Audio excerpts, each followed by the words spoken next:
আসসালামু আলাইকুম প্রিয় বন্ধুরা, দেখুন আজকে সন্ধ্যার দিকে আকাশের কি পরিমাণ অবস্থা।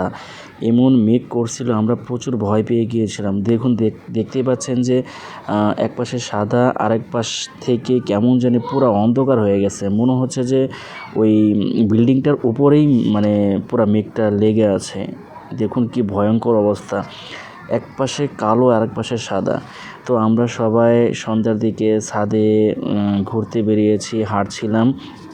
তো চিন্তা করলাম যে আপনাদের সাথে বিষয়টা শেয়ার করি।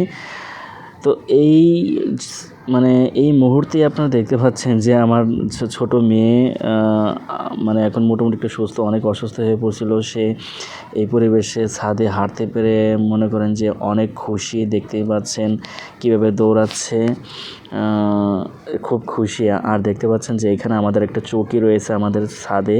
তো আমরা কি করি, সন্ধ্যার পরে সবাই এখানে বসে মানে খুব প্রকৃতির ছোঁয়া, বাতাস এগুলো উপভোগ করি। আর খুবই ভালো লাগে। দেখুন আমার মেয়ে কীভাবে নাচতেছে। তো এক সময় সেলফির মতো করে আমার মেয়েকে আমি ডাকছিলাম যে বাবা দেখো এদিকে আসো। আমার মেয়ে তখন স্থির হয়ে যায়। আমার দিকে তাকিয়ে দেখে যে কি অবস্থা, কে ডাকে। দেখেন কি একটা পুছ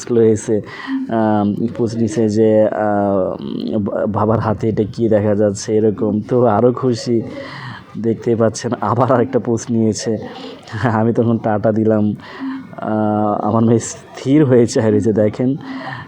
তো এরকমভাবে আমরা সন্ধ্যার সময় একদম পুরোপুরি মানে আজান দেবে এরকম একটা অবস্থা। দেখেন আমি আকাশে দিকে ক্যামেরাটা ধরছি, দেখতে পাচ্ছেন পুরোটা মনে হচ্ছে অন্ধকারে ঢেকে গেছে।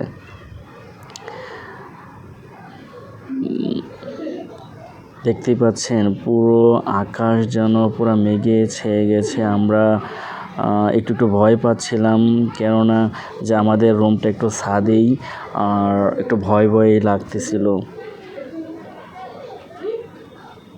দেখতে পাচ্ছেন আকাশের কি পরিমাণ অবস্থা।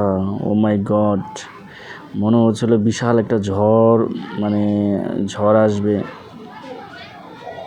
দেখতেই পাচ্ছেন আকাশের কি পরিমাণ অবস্থা। ও মাই গড। এক সময় দেখতে বৃষ্টি মনে হয় পড়ে গেল। তখন আমরা দৌড়িয়ে মানে ঘরের দিকে চলে আসলাম।